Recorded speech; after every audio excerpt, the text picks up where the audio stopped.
this edition of Third League Radio, we'll talk Grand Slam Mexico. We'll also talk real American freestyle wrestling for some reason. We got new AEW titles and more. Let's get to it. I'm Paul Stanley of KISS. It's 10 p.m. Do you know where your children are? I told you last night, no!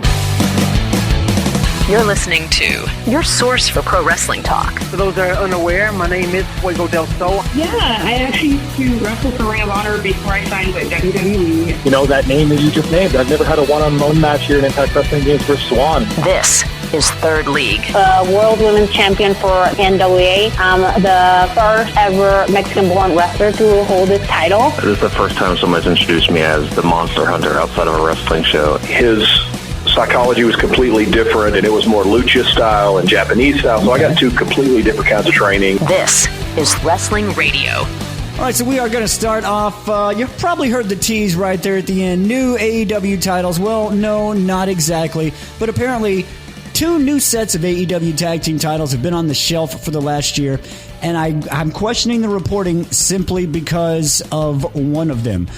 While we have wanted a women's tag team title, and that is one of the tag team titles that have reportedly been on the shelf, which adds legitimacy. Everyone says that, and they've been pushing women's tag teams recently. You see Megan Bain and Penelope Ford, is it? And then you got AJ, and you got Thunder Rosa and Toni Storm, if you want to keep doing that. Other than that, you got Harley Cameron in there. So, the reason why I'm questioning the legitimacy of this report, it's not because of the women's tag titles. It's because apparently there's another set of tag titles, the intergenerational tag team championships, meant for quote-unquote father-son duos. Christian Cage, Nick Wayne, Billy Gunn, Anthony Bowens, even though that's not his kid. That's just a gimmick title. I feel like if they do that, they're going to do an actual mid-card tag and that's title. Stupid. See, this is the one thing I don't... Mid-card tag titles are a staple a mid-card tag title. A mid-card tag title is a good idea. But an intergenerational tag title? That's not what I meant. That's stupid. Yeah, it's a gimmick title.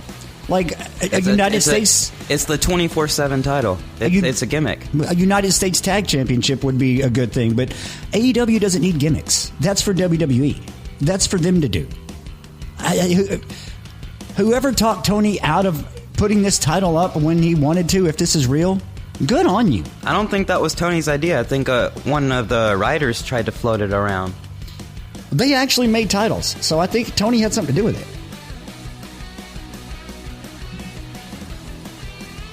But yeah, I like the idea of a mid-card tag title, but intergenerational, that's not a good idea at all. You don't really got that many of them. It's just going to be for Christian Cage and Nick Wayne. It's going to make it a prop. It's going to be a zero prestige title. You're just going to get bad reputation for it. Yeah, that's why you don't need to do it. Just get a bad reputation. Your source for pro wrestling and your place for modern rock. This is Third League. Rock and Wrestling Radio.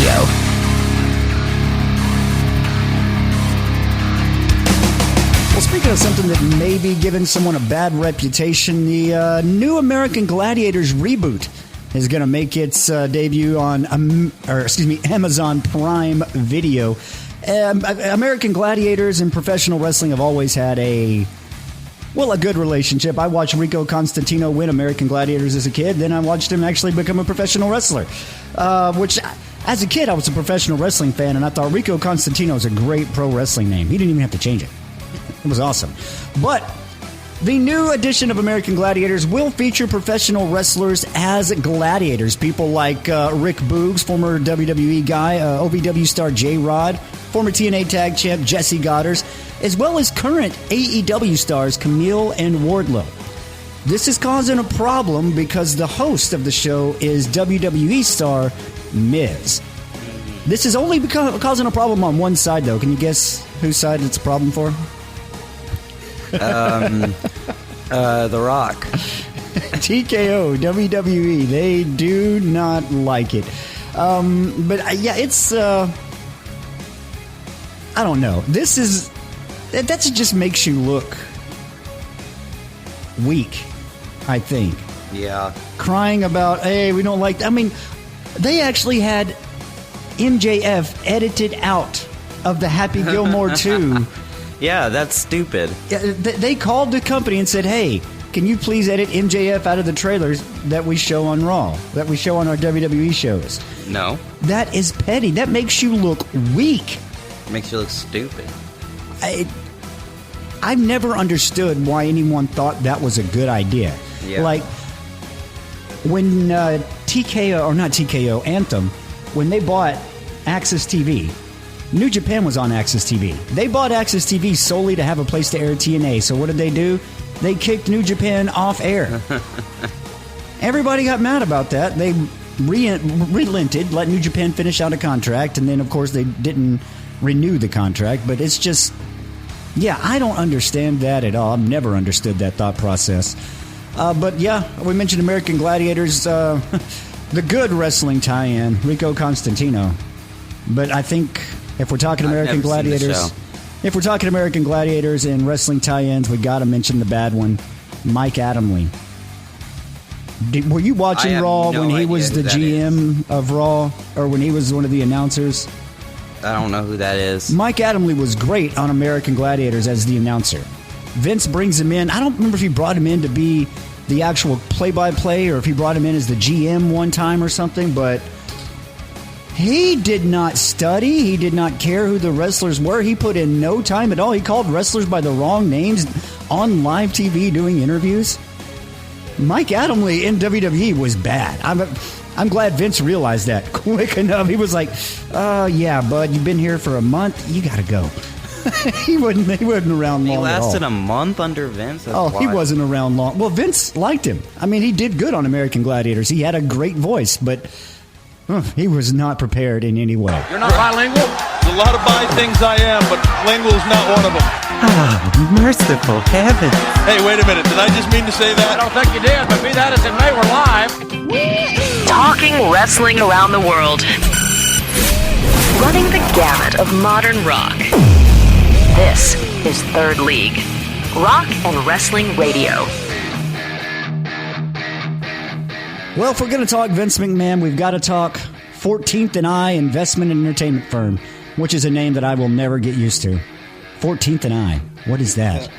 It makes no sense to me. But anyway, a new report by Meltzer on the Wrestling Observer newsletter has a source close to McMahon, an unnamed source, said that he is not going to try to create a minor league wrestling promotion to challenge WWE.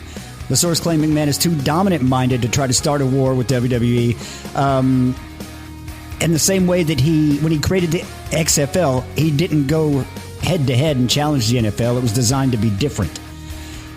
That leads me to all kinds of questions. You know, he had recently tried to buy bare-knuckle fighting. Some people say he wants to buy WWE back from TKO. Meltzer agrees with you because we were talking about this. You said he's going to try to buy TNA. Meltzer said that is a great possibility.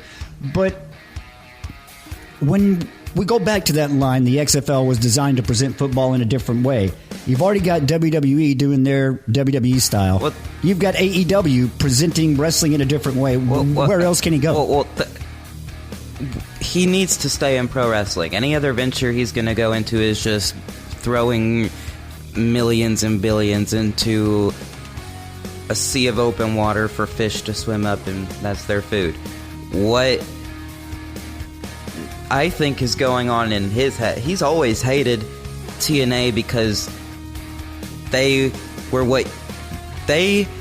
the essence of what he wanted or what he thought WWE was the whole time he ran it. They were different. They had actual stories that people cared about that you didn't have to watch every week to understand. They had great talent, new talent, and stars that people cared about more than the stars that were in the WWE. They had Kurt Angle was there longer than he was in WWE. So if you think about it, let's say he buys back TNA. I think there's a very real possibility he does this. He'll probably bring back the six-sided ring. He'll probably bring back everything that's different to counteract everything else that's going on. He's going to want to be different, and the only way to be different is to buy TNA. But in speculation, we have to be grounded in reality in the sense that we've already seen Vince McMahon try to make a modern-day different product for wrestling in NXT 2.0. And that was not good. That wasn't different at all. That was just changing NXT from wrestling to development for Raw or SmackDown. Yeah, it was not anything that anyone wanted to watch.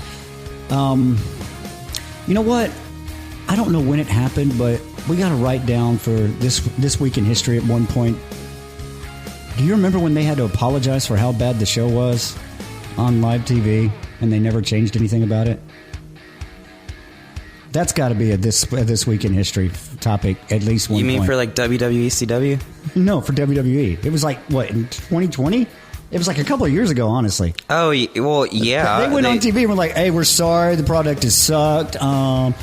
That's Vince McMahon. I don't know if he can do it anymore. I don't know if he can book, if he can write. I don't know if he can do it anymore. The reason why it sucked is because they had to use the Performance Center, and they spent all this money on the live, like you could call in and your picture was on the screen. It was just a bunch of screens. That was a lot of money to set up every week, and it was just not even that the matches were badly booked. Well, I mean, even when they got the live audience back, it was... The matches on paper were great, but how they came across on TV was not good. They had no ideas for the pandemic. That's why AEW did so well, because they had ideas. You're listening to Third League Radio.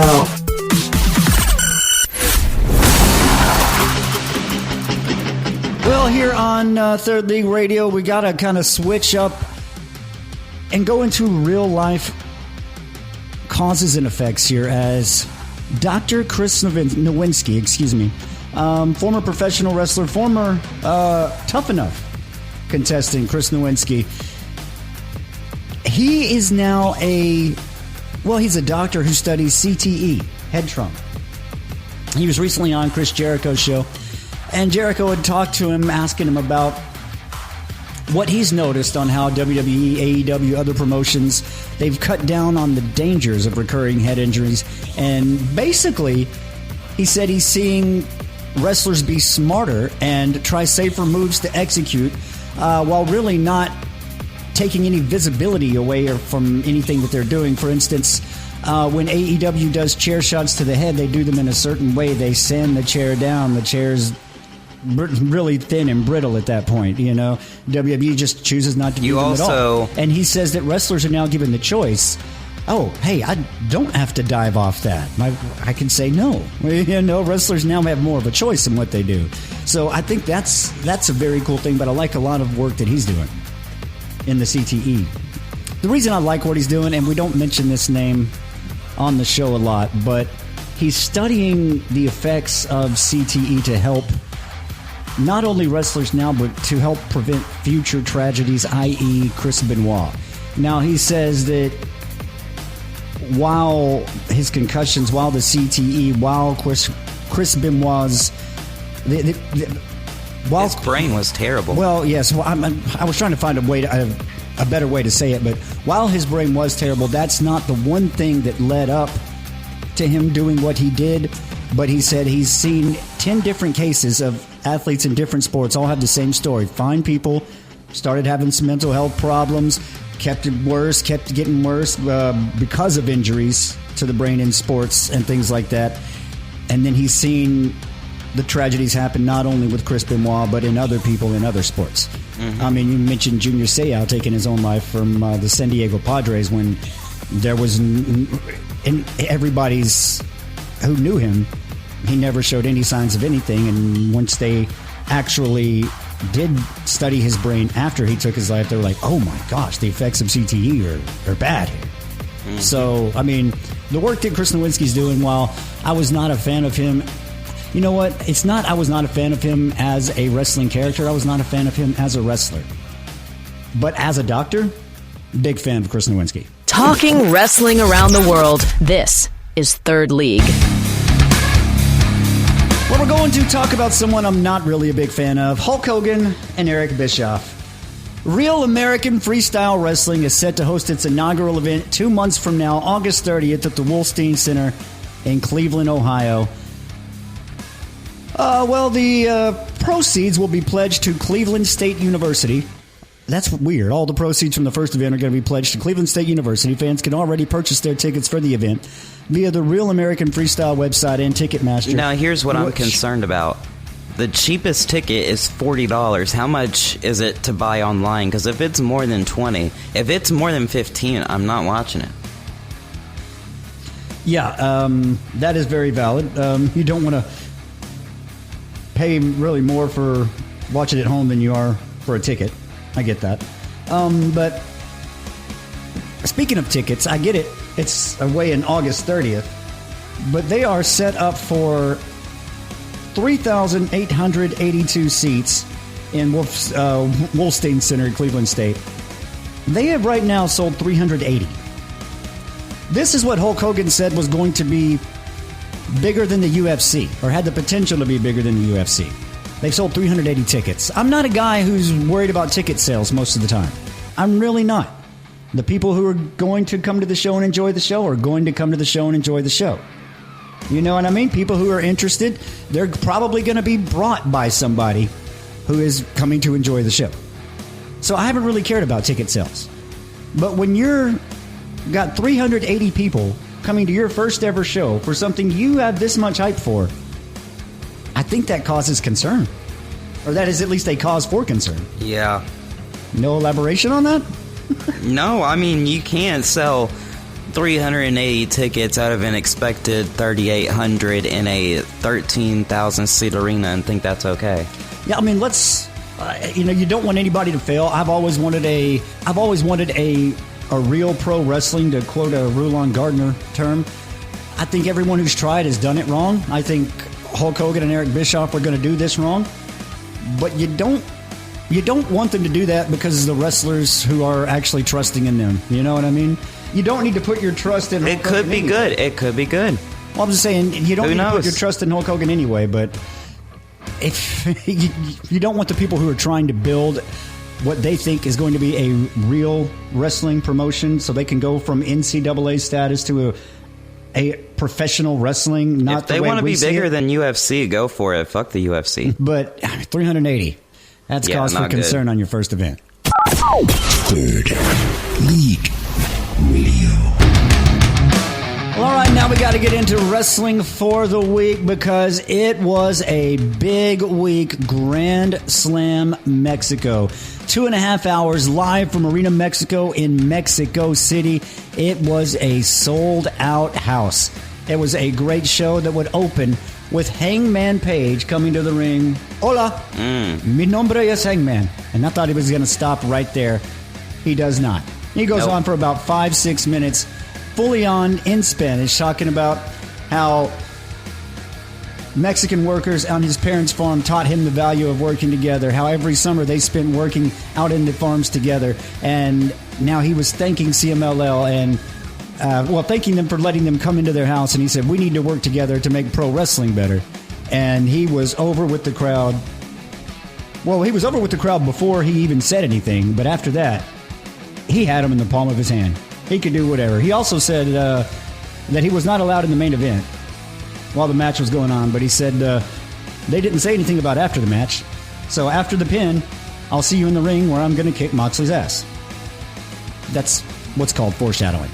But the first match of the night was the Don Callis family teaming with Dax Harwood, Volador Jr., Hechicero, taking on Adam Cole, Daniel Garcia, Brody King, Templario, Atlantis Jr., Atlantis, and Bandito. Something we were talking about in this match is you knew who the heels and faces were supposed to be, but Atlantis Jr. and Atlantis, supposed to be faces, got treated like heels. Yeah. And whoever on the it did not matter. Whoever was wrestling them on the heel side, they got treated like a face just because they were wrestling Atlantis or Atlantis Jr.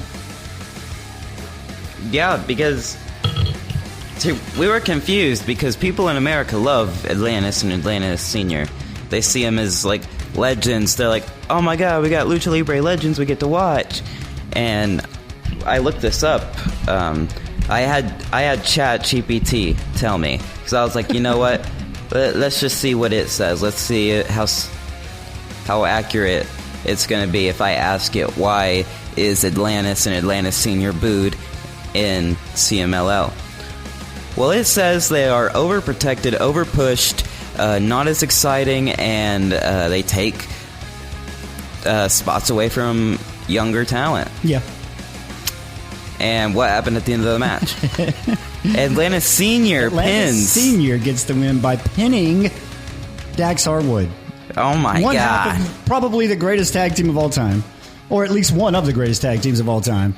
But here's the thing, that it shows that Tony is not forcing his hand on all these matches, saying, hey, no, our guy has to go over or whatever. He's saying, he's listening, and he's like, oh, okay, you think Atlantis Senior should go over? Okay, we can have Atlantis Senior go over. It's respect. It's having a collaboration, whereas WWE bought AAA and is trying to look at every little minuscule detail of it, see what they can sell out of it. Yeah, I did not like the Atlantis Senior, Atlantis Junior thing. But that kind of happens in every wrestling promotion, I think. And you see Hulk Hogan had that. And you see Goldberg's getting a retirement match. Why does Goldberg need a retirement match? He's already been gone. Who cares about Goldberg? Do any modern day young wrestling fans know about Goldberg or care about Goldberg? So that's what I mean. There's a lot of that in wrestling. I think probably there's a difference between respecting legends and having them overstay their welcome. We'll move on to Okada and Briscoe. I thought this was this whole Dynamite. I think it was a little bit lower in terms of match quality for what I'd expect, but I feel like they're saving a little bit for Dynamite 300. Next week.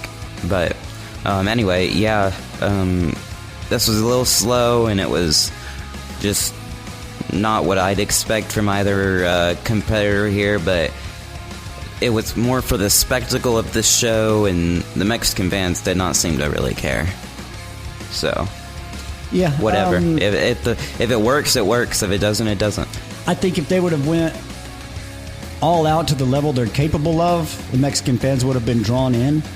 But while this was not a WWE match, it was in the WWE style. It was a little bit slower than what they're both capable of, than what they're both used to. It was a little bit more of a generic style than what they're both used to. That was as much of a WWE style as you'll see in AEW. And we'll move on because the Hurt Syndicate's making their way out to the ring, as it is going to be MJF versus Mystico. And Mystico's entrance here was great. He comes out to this song. He was like in the video for this song when it comes out, but he comes out wearing a Sin Cara-style mask, and then he rips that off to reveal a Mexican-themed mask. I thought that was great. It was kind of styled after Sin Cara, but it was really for... it's a mask that him and his team use, so that's what that was for. You did not explain that well at all. This song came out 15 years ago. It topped the Mexican charts for weeks. He was in the music video for that song. He was given the opportunity from the singer to use the song whenever he wanted. That was his song when he first started in CMLL. He moved to WWE, didn't get to use it. He came back. I'm not sure that he uses it every week except for big matches, but when from the first beat, the crowd went wild. They sung the whole song. You had Mexican fans like on TikTok, I'm seeing, saying like he's bigger than Rey Mysterio. Like, I love that. You've never seen this type of reaction. The singing in this was crazy. You need to go back and watch it if you haven't, because it's better than any Cody Rhodes, better than any entrance you've ever seen. But the end of this match was really a big climactic part, because Mystico would win via disqualification when MJF would low blow Mystico. After the match, the Hurt Syndicate would beat down Mystico, and MJF did what he said he was going to do. He ripped off Mystico's mask. Of course, you didn't see Mystico's face. He covered it. He was on the floor. But putting on Mystico's mask and parading around the ring, flipping off the camera while wearing an MVP-style suit with the American flag, I mean... At this point in time, he got insane heat for that. And he got real heat. He got attacked at his hotel room after the show. Not just in the building heat. I mean, that's legendary heat, dude. That's Brody, freaking, oh my God, Bruiser Brody. That's his fucking kind of heat, dude. I bet MJF was giggling all night in his hotel room. But yeah, after that, we'll move on to the 4 million pesos high-flying four-way match. $210,000 on the line. U.S. dollars, I should say. Ricochet, Hologram, Lio Rush, quite significantly less in Canadian, and Mascara Dorado. They would be taking on this match, and I think we're always going to argue about this, but Tony having the bias of my character I made when I was a little kid is going to be undefeated all the time. I do not like that. That is not... You don't understand the point they're going for, and that's okay. It's... Just because Tony's doing something bad doesn't mean you have to say you don't understand the point. It's good. It's literally Lucha Goldberg. Have him win a title, have him go up title for title against the world champion. It's going to be like winner takes all. He wins both of them. Literally just do the Goldberg story. You need to market this streak. Because he's winning more matches that aren't just in AEW. If I could pull that up just really quick. I don't know. I'm not. To me, it's like him pushing Daniel Garcia when no one wants to see Daniel Garcia. I mean, maybe Hologram. No, not maybe. Hologram is not as much of a black hole as Daniel Garcia. People actually like Hologram a little bit, but it doesn't make any sense to me. Like him not turning Max Castro from the overconfident, egotistical asshole into the lovable loser. You can make that switch right now by start having bad guy or heels come out to challenge him for his open challenges, and when he finally beats a heel, it's like it's going to be months he's still going to be losing, but you have heels challenge him, he becomes the lovable loser. It changes his whole character. Look, Fantastica Mania, Bandito and Hologram defeat Mascara Dorada and Mystico. He wins the 4 million pesos. Hologram defeats Neon. AR Fox, Bandito, Hologram, and Commander defeat Crew. And that was Double or Nothing. He does not lose. He's never lost a match. It does not matter. It's... Once they actually market this streak and put it out there and show the matches that he didn't do on AEW Weekly TV, just little highlights of it, and they're like, Hologram is now 65-0, that's gonna be big. You can make shirts out of that. Hologram 100-0 shirts. Like, if they do this properly, it would work. Well, for them, I hope you're right. We'll move on to the CMLL World Women's Championship, as Zeuxis would put the title on the line against Mercedes Moné, and this is a shorter match than I thought it was going to be. I mean, technically it's a 2-segment match, but, well, okay, what that means is there is a commercial. They have 2 parts in the match. If it's 3, there's 2 commercial breaks in the match. But technically a 2-segment match, but as soon as you get back from commercial break, here comes a crossbody, and Moné, she gets the win. So, I mean, it's really a lot shorter than I thought, but belt collector Mercedes Moné is, set up to meet Toni Storm. Where she wins the title, and she's going to win every single world title. She does have to go back over to Japan and get those ones, but she's going to win every single women's title. And I don't think that's good. She will be the first actual world champion. Every women's title, she will hold it. I don't think that's good for wrestling. I mean... Well, because she's going to put people over. Well, if she does. I mean, I saw the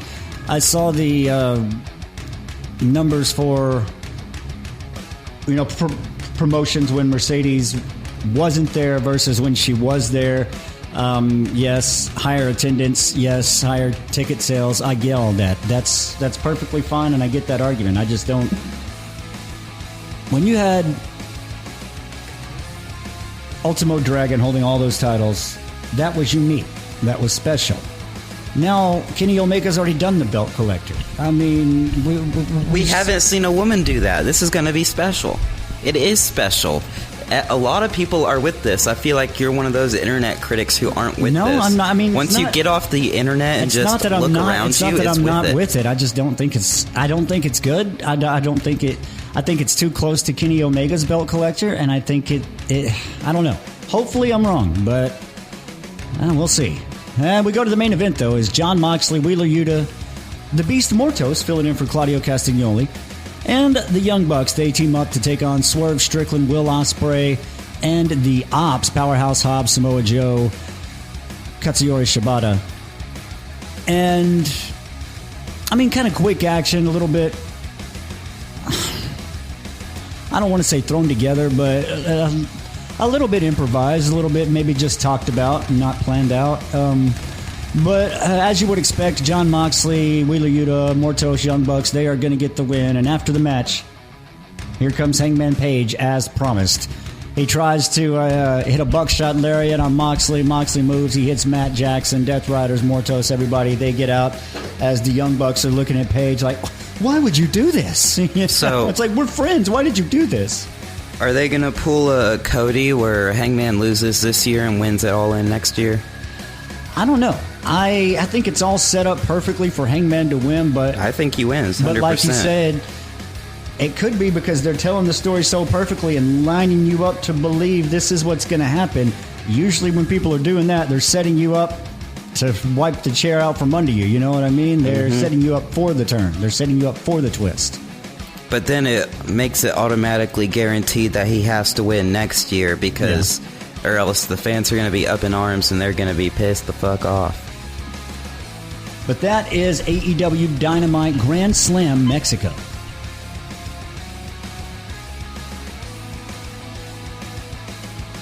Well, let's talk about Collision from the ShoWare Center in Kent, Washington, which honestly sounds like a guy's name.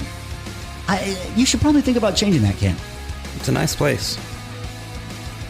Hey, we changed our name here in our town. Where we record from was Durant, Oklahoma. And then when Kevin Durant left, we changed it to Westbrook. I mean, at least for a day anyway.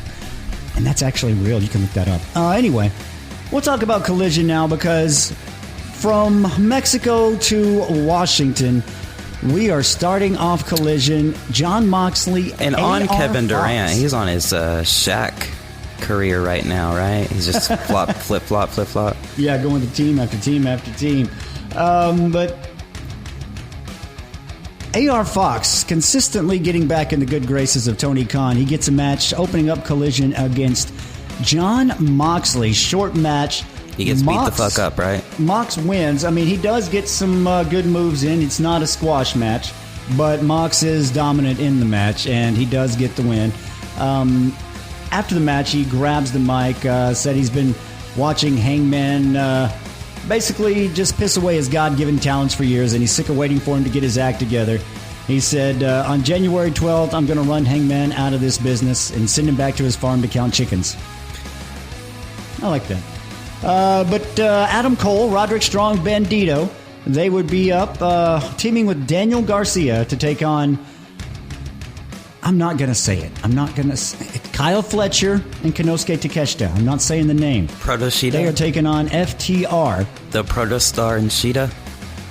And, of course, FTR and Fletcher and Takeshita are going to get the win in this one. This was not a bad 8-man match. Usually I'm against 8-man matches, and I'm against anything with Garcia, but you take Daniel Garcia out of this match, and it's really not bad. Oh, my God. I'm probably giving Daniel Garcia a little bit too much hard time here, but I'm tired of it. Give him a break. Let me adjust to something else. They said he was doing something different, and then he didn't do anything different. Nothing different. We'll move on to Swerve Strickland and Shane Taylor, which this one had a little bit of a story to this one, and I liked the match itself, but there was something I noticed watching this. It was, who was it out with, was it Sean Dean or Carly Bravo? I'm not sure who it was with Taylor out part of STP, Shane Taylor Promotions, but they go over to Nana, they've got the bottle, and they start betting on the match. And they start putting money out, betting on the match. Who's going to win? They get Tony Schiavone in on it. Tony starts putting out money. That was a cool little side part there. And, I mean, the match itself was good. I've always liked Shane Taylor's work. I've always liked Swerve Strickland's work. But that little side part there, I mean, that's the kind of manager interaction I haven't seen in a while. I like that. Yeah, no, that's funny, but I hope they didn't overdo it and took away from the match. Oh, no. There was a nice little segment in the match. Tony Storm's out. She's talking about Mercedes, basically saying, is that all I am to you? Just another trophy for your shelf, another toy for your collection. They had the bleep button ready on this one. She said, I'm not some other motherfucker. I'm timeless Tony Storm. And if you make one false move, I'm going to eat you alive. That's how you do it, MJF. I know it's been a while since MJF dropped an F-bomb, but you just tell him, hey, I'm going to say this. You bleep it out. You don't hide it and then say it and then get sent home for 3 months. When he called Tony Khan a fucking mark. Like, I'm thinking about saying it. I'm not sure. But yeah, that was a good segment there. But then we'll move on to Hologram Willow Mark Briscoe taking on Taya Valkyrie and MXM. Hologram was announced as the newest member of the conglomeration before this match. So Hologram officially joining in with the conglomeration. We'll talk about new members' factions a little bit later on in this show too. But the conglomeration would, of course, get the win. Hologram would pick up what's his name for the airplane spin, Mansoor. Briscoe and Hologram do a stereo tope suicidas on MXM. Briscoe would nail Mansoor, Froggy Bow to pick up the win. That's how it would happen. And after this match, we go to Don Callis announcing that he has a new member to the Callis family. And it was teased on Dynamite. But it's odd to me because it's quietly breaking up the Elite.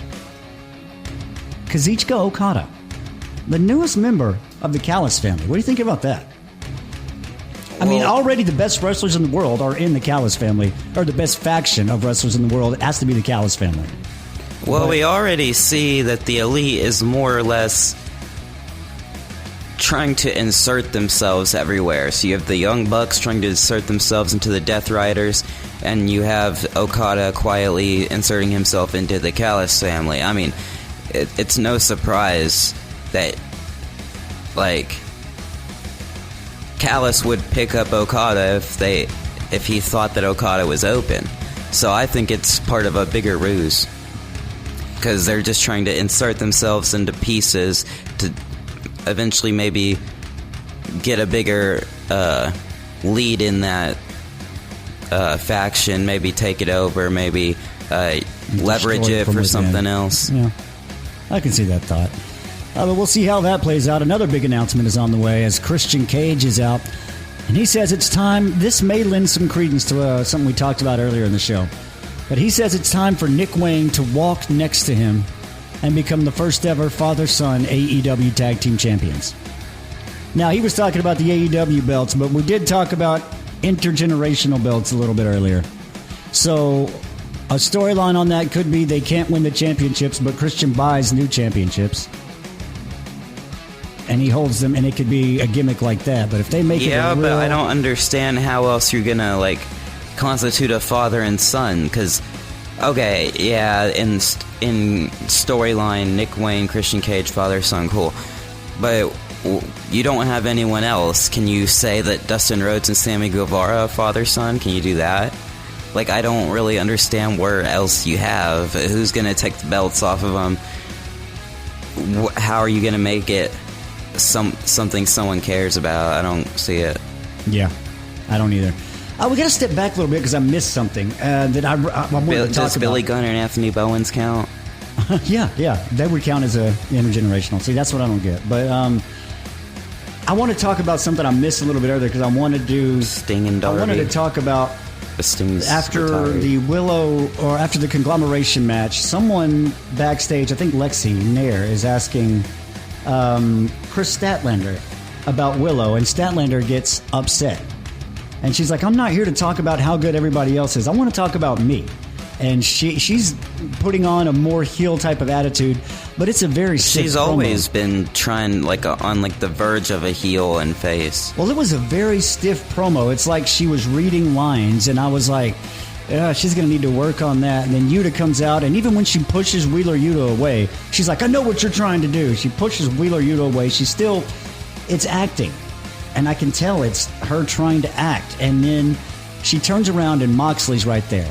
And I don't know if she didn't know Mox was going to be there or if something just clicked. The fear in her eyes and the way she stayed scared but still not backing down from Moxley, that was tremendous. She did a great job on that. From the first part of that interaction to that part right there, from it all finished out, that was wonderful. And then Mox tells her, don't let anybody ever tell you who you are. You know who you are. So they're teasing maybe Statlander joining up and being another female member of the Death Riders. But her work right there... Well, that would lead to AEW women's tag titles more. Yeah. But I thought they were going to get Shayna Baszler in because of her relationship with Marina Shafir, and I thought they were going to be the two female members of the Death Riders. But I don't know. That was a nice tease and, a nice recovery and a wonderful ending from Chris Statlander. We're going to get a lot of debuts at the Casino Gauntlet set all in. Yeah, we could. Let's see. Jet Speed, Gates of Agony, that is coming up. I like Gates of Agony. I think they could do something else with them. I'm not sure that this was the right fall guys for Jet Speed because you knew Jet Speed was going to get the win. But Gates of Agony, like I said, it wasn't a squash match. You knew Jet Speed was going to get the win, but they weren't necessarily dominant, so they did really showcase Gates of Agony in the loss on this one, so good job on that. Well, then it goes to Thekla, Megan Bayne, Penelope Ford, and Athena versus Thunder Rosa, Queen Aminata, and that was TJ the main event. As the main event. And it was good. I don't like multiple people matches, but as far as the main event... I saw the end of this, and it's really just to push some stories and some feuds. Yeah. Athena, Megan Bayne, Penelope Ford, and Thekla would get the win. Of course, the team with Thekla on it is going to get the win in that one. But that is a look at Collision this week. This week in history. So now we got to look at this week in history. We got four topics we're going to talk about this week. Four. The week we're looking at June 16th through the 22nd. I'm going to probably mix the days up here, but June 21st, 1981, Dusty Rhodes would defeat Harley Race in Atlanta, Georgia to win the NWA World Heavyweight Championship. Didn't he get it taken away, though? Yes. And June 17th, 1983, WCCW Wrestling Star Wars was held in Dallas, Texas in front of 21,000 fans. David Von Erich would defeat Jimmy Garvin of the Fabulous Freebirds to win the Texas Heavyweight Championship. And in the main event, Bruiser Brody and Kerry Von Erich would beat the other two Freebirds to win the American Tag Team titles. That was Michael Hayes and Terry Gordy. That happened on June 17th, 1983. Cool. In 1998, June 16th, 1998, Edge, Adam Copeland, made his in-ring debut for WWE against Jose Estrada Jr. Have you heard the story of this? It's not even a minute into this match. Edge launched himself into the outside into Estrada, and that legitimately injured Estrada's neck. So he was supposed to get back up, come in the ring, answer the 10 count. He couldn't. He could not answer the 10 count. So Edge's debut cut short because of his own actions. He said he was scared he was going to get fired that night. He would go on to have, a wonderful career. You see now he is Adam Copeland in AEW. But the big thing I want to talk about happened this week in 1948. June 19th, 1948. 6 promoters from around North America would get together and found the National Wrestling Alliance. Paul George, alongside with Al Haft, Tony Stetcher, Harry Light, Orville Brown, and Sam The Mushnick. basketball player, Paul George? Oh, I don't know. Maybe, yeah. No, it's Paul Pinky, George. Anyway, they got together. They decided to consolidate all of their titles into one true world championship of professional wrestling.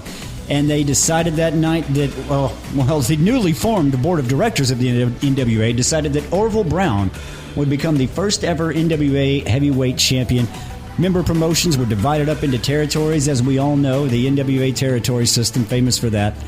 The creation of the NWA happened June 14th, 1948. Yeah. Here in a couple of weeks, we're going to talk... That's a little outside the date time, you said, but... June 19th? June 16th to the 22nd. You said 14th. Oh, I meant June 6th. June 16th to the 22nd is the week we were talking about. Well, yeah, but you just said the... June 19th. Okay, but you said 14th. Oh, but it happened June 19th, 1948. Okay. So, yeah, there we go. And I'm going to listen back to that and see if I did say 14th. And if I didn't, I'm going to just right now, hey, dude, I didn't say 14th. So if you don't hear that, that means that I didn't say, or that I did say 14th. Yeah, okay. Okay, go. But yeah, well, a couple coming up. I have got a This Week in History I've been working on.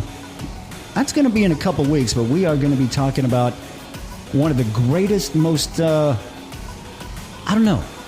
lost figures of professional wrestling, Franklin Benjamin Roller. That's coming up on This Week in History. I'll hear in a couple of weeks, but that is This Week in History for this show. Match of the Week. Okay, Match of the Week time. And for the honorable mention, I mean, it's tough to take it not from Grand Slam Mexico. No, or not to have both of them from Grand Slam Mexico, I should say. But the honorable mention for me has got to be Swerve Strickland and Shane Taylor. Not just the story that went on with it, not just Collision, the antics outside, but the match itself. I like that. That's going to be my honorable mention. That was Collision, no? Yeah. You said Grand Slam Mexico. I said it's going to be hard not to have both of them from Grand Slam Mexico Dynamite, but... Oh. Well, I'm going to have Mystico and MJF as the... honorable mention? Yeah. Huh. That's odd because I've got that as my match of the week. No, I got... MJF Mystico match of the week for me. I mean, it was a good match in ring and in story. I got the Bandito versus Mascara Dorada for the Ring of Honor World title. That was a classic lucha style, but very innovative, and it was just awesome. Yeah. We'll talk Global Wars coming up in a future show, but that is it for Match of the Week. And after it's all over, you say, "Oh, what a lovely tea party." Third League. Wrestling Radio. Well, upcoming shows, and I think the show we're all looking forward to, everyone's looking forward to, is coming up on July 12th in Arlington, Texas. It is AEW All In Texas. Like you said, they're going to have casino gauntlet matches, men's and women's. We could see some debuts here, although there is reports of AEW not really being interested in signing a lot of WWE people because they're used to a WWE style and they're not happy working at AEW once they get there. Right. So we'll see what happens if there are any debuts and surprises there, but there are some people who from WWE can work that style, are capable of working an AEW style, but we'll see how all that goes. I still want Bobby Fish. Yeah. Until he retires, I'll say sign him. I mean, he's not there because he wants to do kickboxing and Tony will But not he's let him. a staple in MLW. Obviously, they can still make it work. Yeah, MLW does not care if he does kickboxing or not. But in matches that are already announced for All In, we have 3 that we know of. The Continental title and the International title will be... unified into a world title, the unified title. WWE had the undisputed title, and people weren't mad about that. Same name, this just is different. Dumb. I've never been okay with unifying titles. Well, maybe there was a time, but I watched WWE when they unified everything. They took away the Intercontinental title, unified it with the European title, unified it with the Hardcore title. We're unifying everything. And then you had Ring of Honor unify the Pure and the World title, and I'm just sick of it. I've had enough unifications in my life. I'm done with it. But, having said that, it should be a wonderful match. Yeah. It's Kenny Omega, Kazuchika Okada, 4 or 5? My only problem is, what does it do for the Continental Tournament? Is it changed to the... I don't know. Yeah. I mean, are you going to even have the Continental Classic anymore? Are you going to call it the G2? What are you going to do? I don't know. Or maybe the C2. Continental Classic? It already is called that. I've never called it that. Who calls it that? I've never called it that. The Continental Classic? That's its name. The C2? Yeah. I've never called it the C2. It's just a shortened version of it. Everyone calls it that. I don't think so. You can go look. I haven't seen it. But the AEW Women's World Title match, Toni Storm will be defending against Mercedes Moné. You've already got Moné in that one. I think Toni Storm holds on here. I think she retains this one. No, it's Mercedes.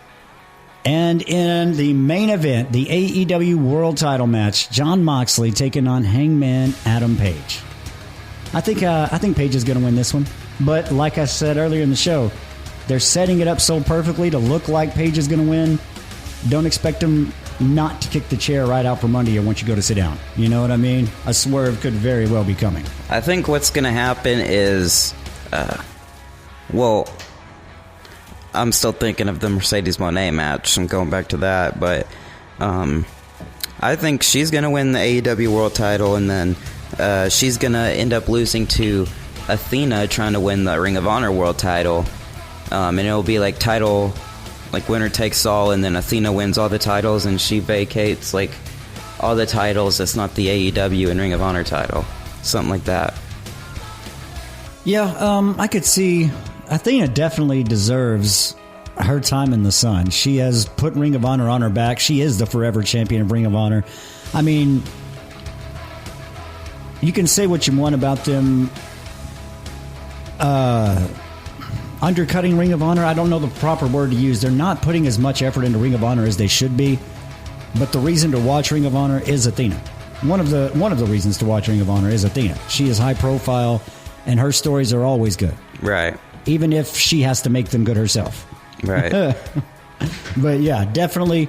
But yeah, Athena deserves her time. The main event of that show, Hangman Adam Page beats Jon Moxley, opens the briefcase. There's nothing there. Yeah, but I don't know what that...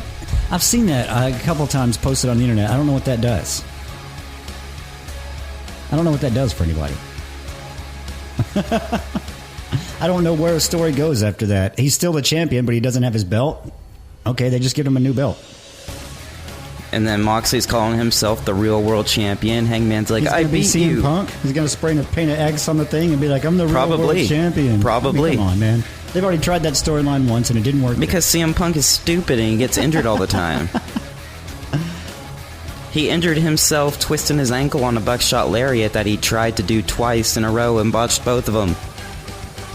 I'm glad people are starting to see Punk for what he is. I have been talking about Punk for a long time. I saw this news. I forgot to say it at the beginning of the show. Apparently, Logan Paul actually called Hangman Adam Page and asked him if it was okay to do the buckshot lariat.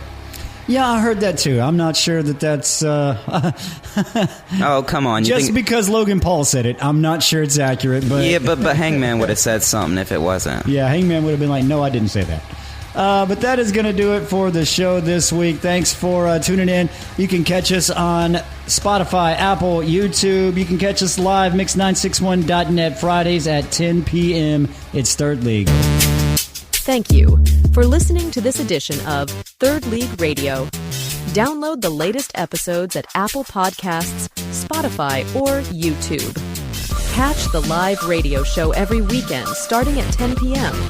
You can listen live every Friday night at mix961.net. This has been Third League Radio.